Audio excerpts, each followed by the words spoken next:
I always tell people 30% of what you've heard about me is true, okay? Or Marilyn Manson, or Ozzy Osbourne. Everything you've ever heard about Keith Moon is true, and you've only heard 1/10 of it. Oh my goodness. He used to come over to the house, to our house, and my wife and I were just married, and she had no idea who he was. And he'd stay for a week, right? And we would leave and come back, and we left one time, came back, and he was dressed in a full French maid's outfit. And he was like, hello, how you doing? I have done all the dusting in the house. And my wife's going, who is he? And I said, he's the best drummer in the world. Just go with it, you know. And she says, okay. She says, I've got to go. She starts driving down the thing. She gets halfway down Benedict Canyon in the car. And all of a sudden, she sees these hands. He's on top of the car. Oh my gosh. And he goes, hi, Cheryl. You know, I mean, this was daily. This was he drove a limousine into a swimming pool at the Holiday Inn, and I think it's still there because they put a plaque there that says Keith Moon drove this limousine into the swimming pool.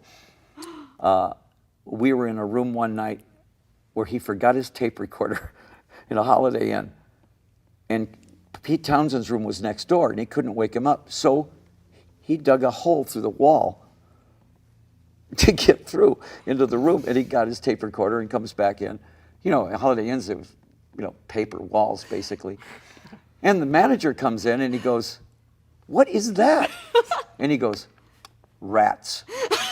Really big rats. He says, I'm not paying my bill until you get rid of these rats, you know. And we're going, oh, jeez. So finally, the guy says, well, you've ruined the room. And he said, well, how much is it? He says, $16,000. And he said, we might as well destroy the rest of it then. So he and the manager destroyed the rest of the room. I mean, broke the TV, destroyed the walls, tore everything up. I mean, because he said, well, if I'm going to pay $16,000, I might as well destroy the rest of it. And he looks at the manager and says, you want to help me? And the guy, sure. But that's like 4 days in his life. And that's only like 10 minutes of that day. There were 50 other things that happened that day with him.